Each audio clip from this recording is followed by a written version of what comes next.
And for the listeners, David has a YouTube channel. We'll provide the link for that. But in that, you have that scenario with the 2 ounces of silver. I thought that was amazing how you put that together, and it really made sense to a lot of individuals that I referenced to your site. It really made them understand how precious it truly is. So we'll put a link on there. And switching gears slightly, if I may, as much as you advocate the holding of precious metals, you don't directly sell it. But you advocate before you do anything, as you just alluded to here, is get the precious metals. And then you have a service, a monthly subscription of the Morgan Report. I'd like to talk about that briefly, if I may. Absolutely. In fact, I'm rebranding from the silverinvestor.com to the Morgan Report. I have both URLs. The Morgan Report is more than just silver, and that's sort of a mistaken belief out there in the in the populace and the internet, that's all I focus on. Certainly silver and gold is something that I have focused on and will continue to do so, but we do much, much more than that. We look for value throughout the entire resource sector. The resource sector represents basically commodities, and these are things that we need, not things that we want. So going to juxtapose the stock market, commodities are really a different sector, although there's some stocks or companies that are based in commodities, such as an oil stock. That's a commodity. I mean, Exxon, they're basically buying a commodity. You're buying a business, but you're buying a business that revolves around a commodity. Back on point, this commodity cycle is extremely low right now, and the stock market is really overvalued right now. So this is a good time to shift your thinking or your consciousness into what has the most value if I am an investor. Now, I do believe that the commodity cycle will come back, but I also believe that it's going to take some time. And I also think that we're in a position now where, these low oil prices and low commodity prices will probably stick around for a while.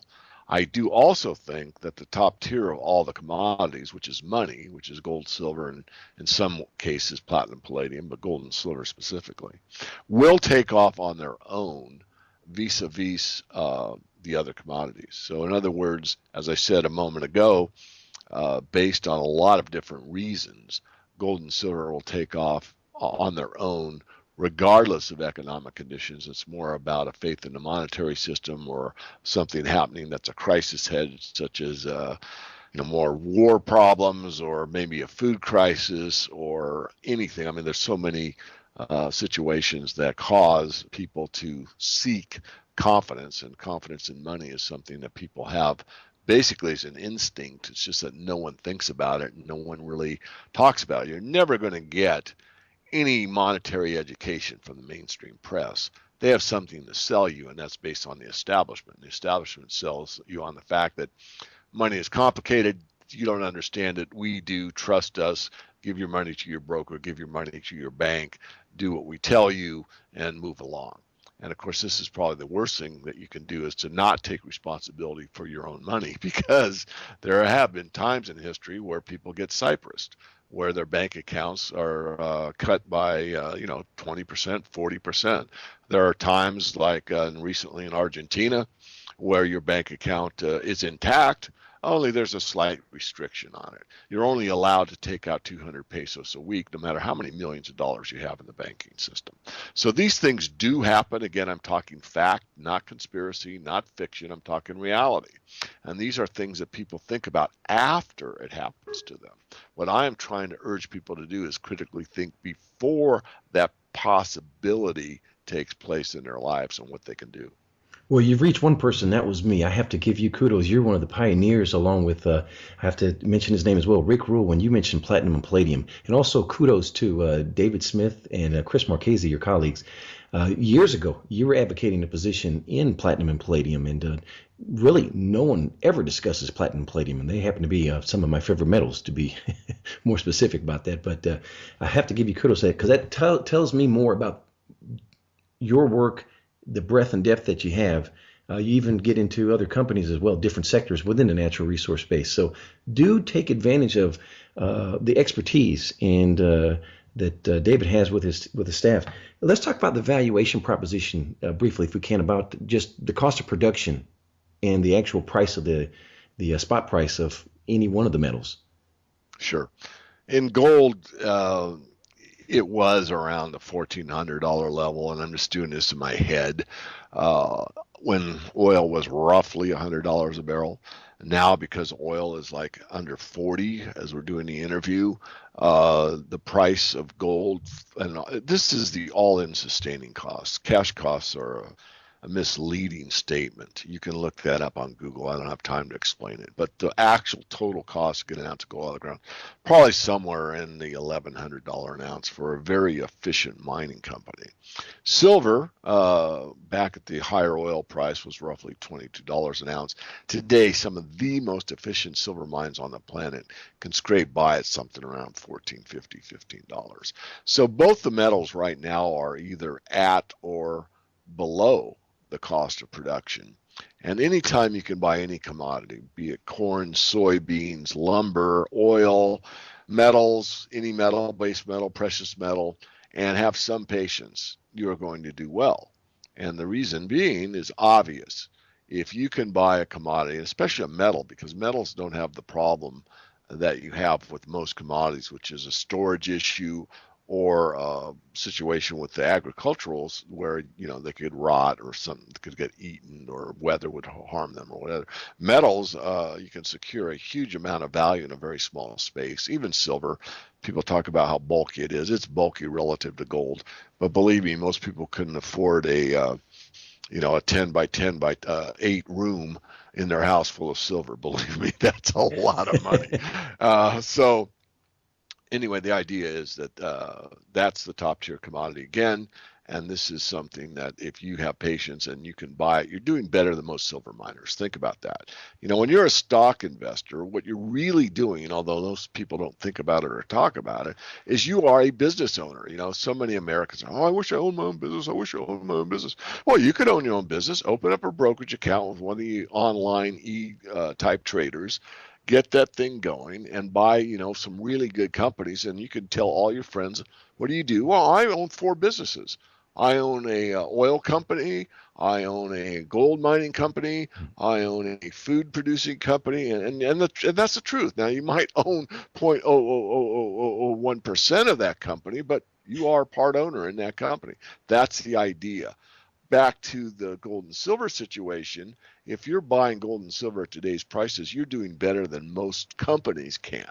And you don't have the problem of, locating in a foreign country, labor disputes, a mining cave-in, a water problem. You might have a bit of a storage problem. And I say a bit of a storage problem because unless you're super wealthy, most people can put their net worth in a couple of desk drawers in silver and you can put it in their pencil tray for gold in most cases. And I'm not trying to, I hope this doesn't sound crass because I don't mean it to be. What I'm trying to do is give the idea that most people have a misconception about gold.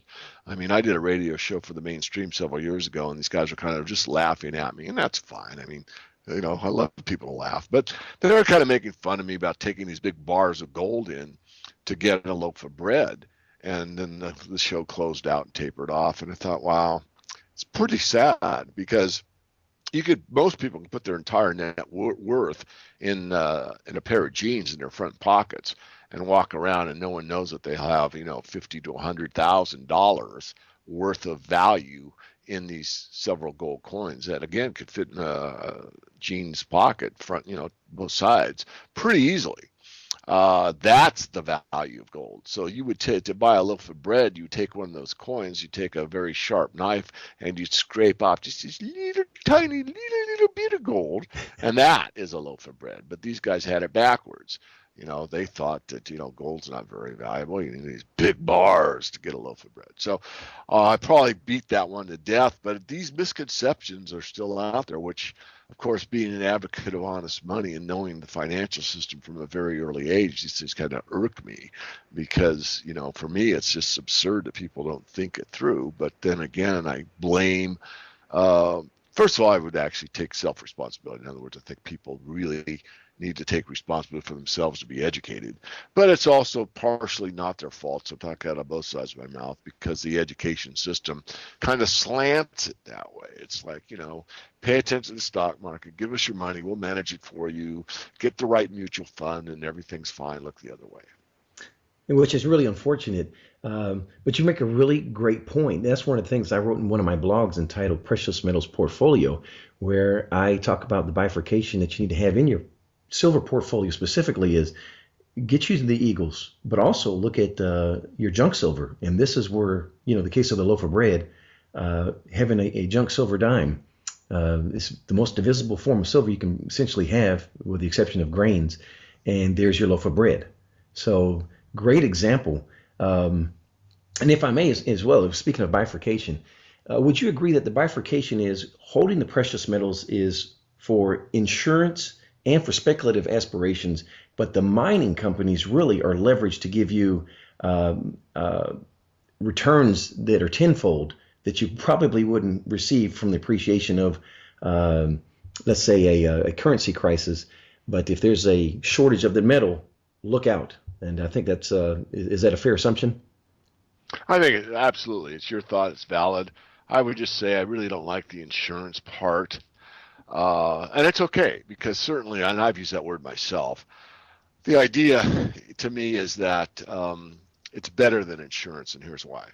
If you have an insurance policy and you pay the premium every year, you can't go back and get some money back on that, 10 years you didn't use it. Okay, let's say the 11th year your house has a small problem and you utilize your insurance policy.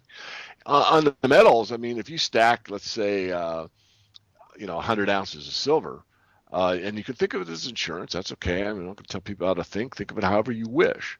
But that 100 ounces, let's say it goes up tenfold over that 10-year time frame, which roughly it did from 2000 to 2011. It went up from roughly 5 to 50.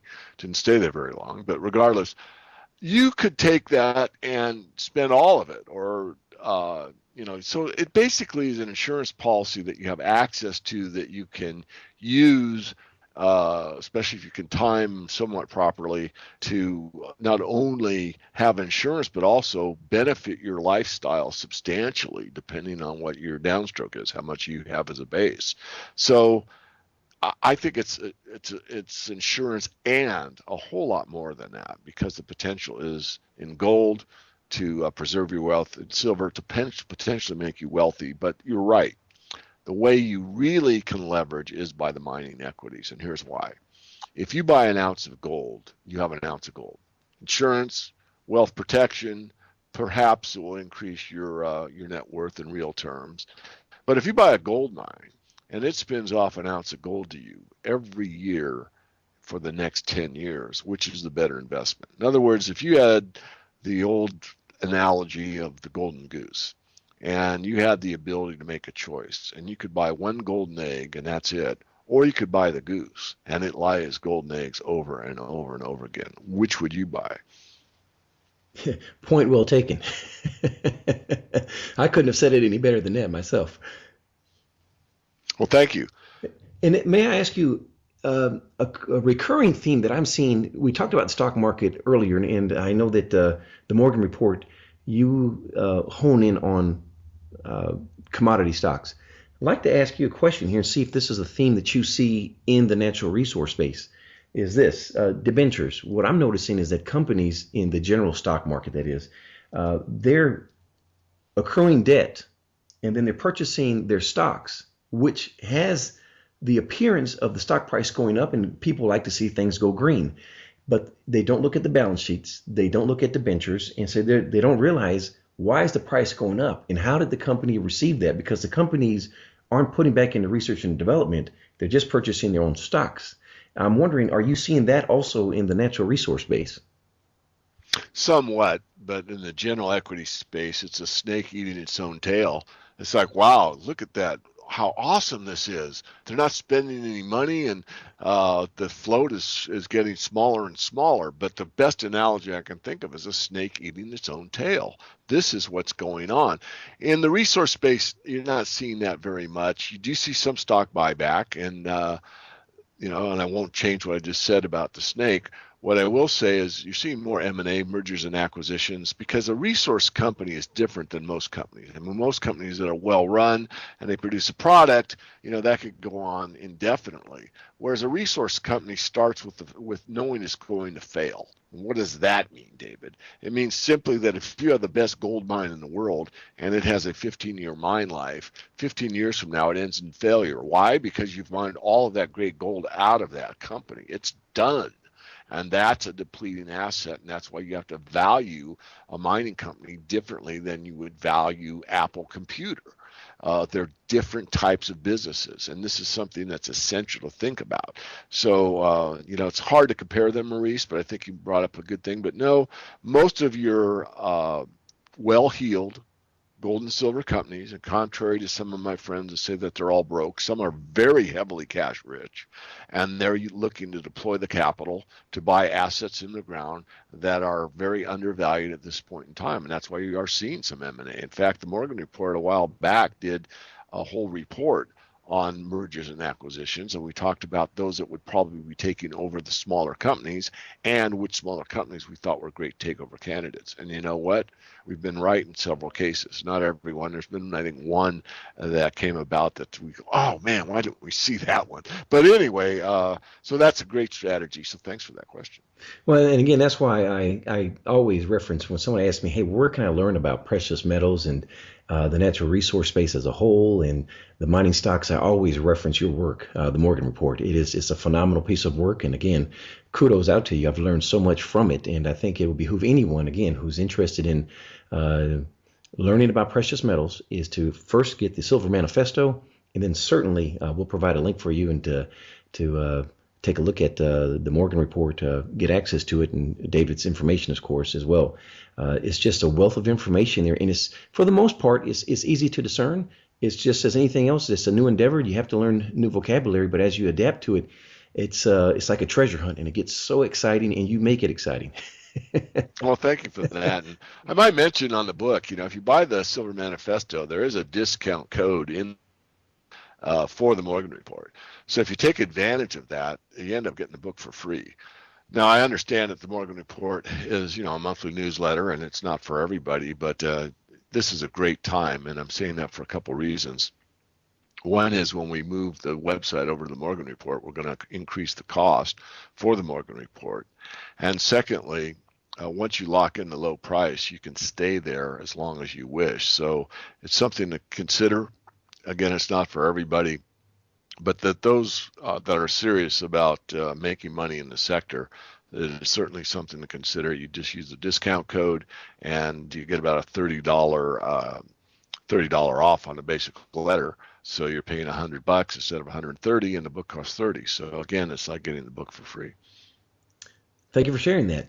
And in conclusion here, I'd like to ask you, a lot of my followers ask me, hey, if you ever speak to David, ask him this question.